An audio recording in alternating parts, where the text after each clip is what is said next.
this podcast, I'm going to discuss regular breakdowns and then move on to some techniques for advanced breakdowns. Many beginners are confused between what is a breakdown and what is an in-between. Just think of Maya doing the in-betweens and you, the animator, doing the poses that show Maya how she should do the in-betweens. You tell her the arc and the timing. Notice how these major breakdowns dictate the arc. The breakdown tells Maya how the movement will be. Without breakdowns, Maya will do the in-betweens that go straight there, as the crow flies. There'd be no arc, no basic physics, and no beauty to the movement. Breakdowns determine how the character gets from one pose to the other. This is one reason why we work in step curves, to avoid being influenced by Maya's poor choices. Look how nasty that is. You need to do the anticipation before you do the breakdown, because you'll be arcing from the position of the anticipation.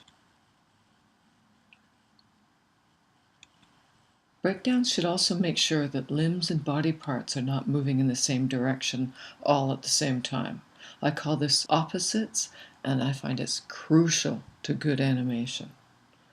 Notice how the head moves back as the arm moves forward. Opposite actions. This is important as it adds realism and prevents the movement from looking robotic. Notice how the arm is moving forward and down, while the other arm is moving back and up. So is the leg. You could have the upper body moving forward and the butt moving back. I suggest you pose the fingers and ears as you work. It will help speed up your workflow. Much easier to do it now. If you know the head's moving forward, why not drag the ears back? This is repeated here to help you understand what I'm talking about. The left arm starts forward while the head moves back and up. The head can catch up, but at least it starts with opposites. The right arm and leg move back and up.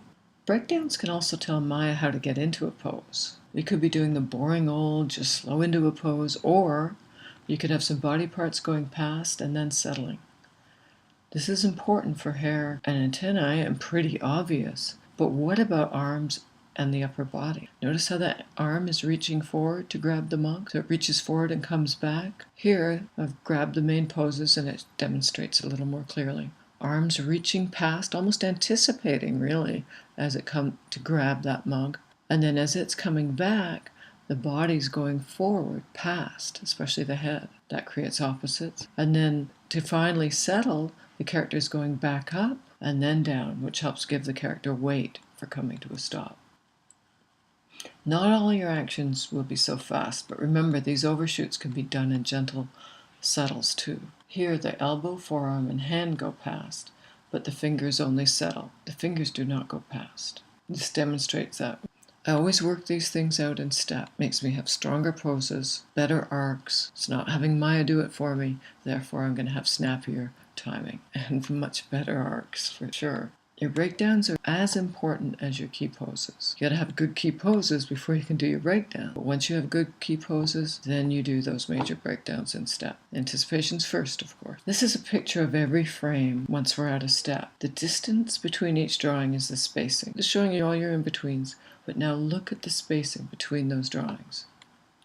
To an animator, spacing is super important. Timing and spacing go hand in hand and are what makes or breaks the effectiveness of your motion. Speed is about time and space. So, breakdown smack in the middle is your regular breakdown. It's fine, but could we do something more interesting? Notice 10 and 13. I'm going to skip the one in the middle and take those two poses. I'm going to have two breakdowns and skip the one in the middle. So I'm adjusting the spacing and the timing. Now you can see it with the in-betweens. So it's going to go fast through the middle. There's the old spacing, there's the new spacing. There's the old hand.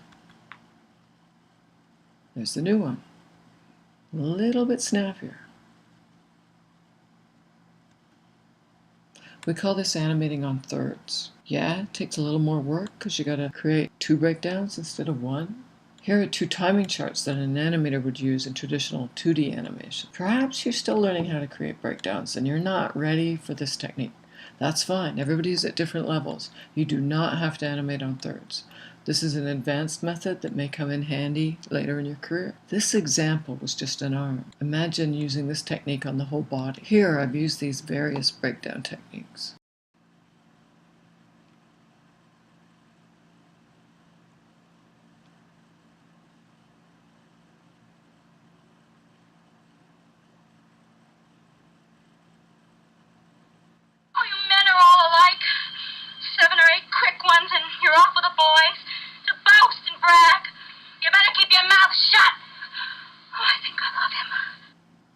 hope this helps you with your breakdowns. Remember to ask for critiques and feedback.